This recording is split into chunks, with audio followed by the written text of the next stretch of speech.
Assalamualaikum warahmatullahi wabarakatuh. Nama saya Rifa Fadilah, NIM 19083088038 dari BSA 4B. Untuk kali ini saya akan menjelaskan tentang tujuan kalam khobari dan macam-macamnya. Sebelumnya saya akan menjelaskan tentang apa sih itu kalam khobari. Kalam khobari adalah pernyataan yang mengandung kebenaran dan kebohongan, atau juga bisa disebut kalimat yang pembicaranya dapat dilakukan sebagai orang yang benar apabila sesuai dengan kenyataan dan pembohong apabila berlainan dengan kenyataannya. Tujuan asal dari kalam khobari sebenarnya ada dua. Yang pertama, faidatul khobar, yaitu menyampaikan suatu hukum yang terkandung dalam suatu kalimat kepada mukhatabnya. Contoh, hadara raisul jumhuriyah, yang artinya Pak Presiden telah datang. Tujuan asal dari kalam khobar yang kedua adalah lazimul khobar, yaitu memberitahukan mukhatab bahwa mutakalim mengetahui suatu hukum. Contohnya anta maridun, yang artinya sakit.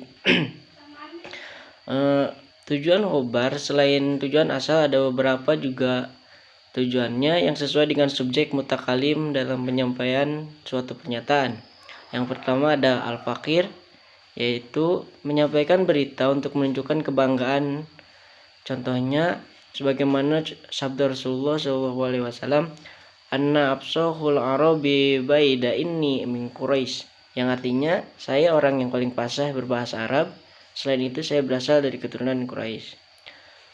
Untuk tujuan yang kedua yaitu izhar ad-dhab, yaitu menyampaikan berita untuk menampakkan kelemahan. Seperti contoh, qala rabbi inni hannal admu minni wasta'ala ra'su syai'wan, yang artinya Nabi Zakaria berkata, ya Tuhanku, sesungguhnya tulangku lebih lemah dan kepalaku telah ditumbuhi uban.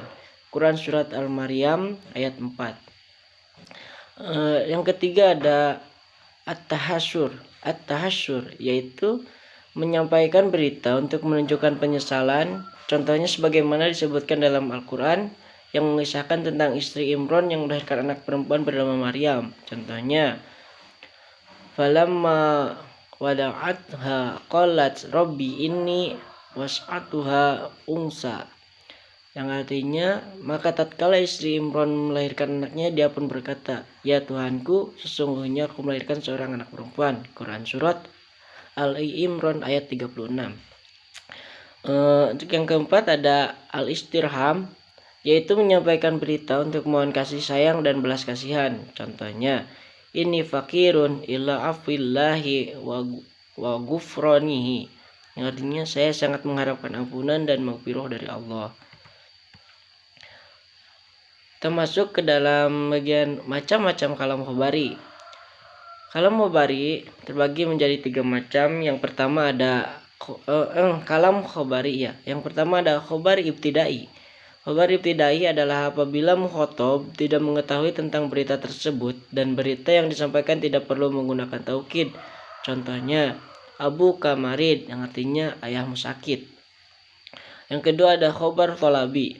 Khobar tolabi adalah apabila mukhatab ragu-ragu atau bingung mengenai kebenaran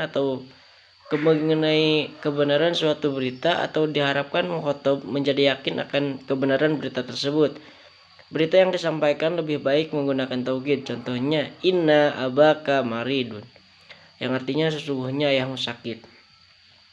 Yang ketiga ada khobar ingkari. Khobar ingkari adalah apabila mukhatab mengingkari kebenaran suatu pernyataan yang disampaikan. Dalam khobar ini kita harus menggunakan taukid lebih dari satu, tergantung tingkat keingkaran mukhatab.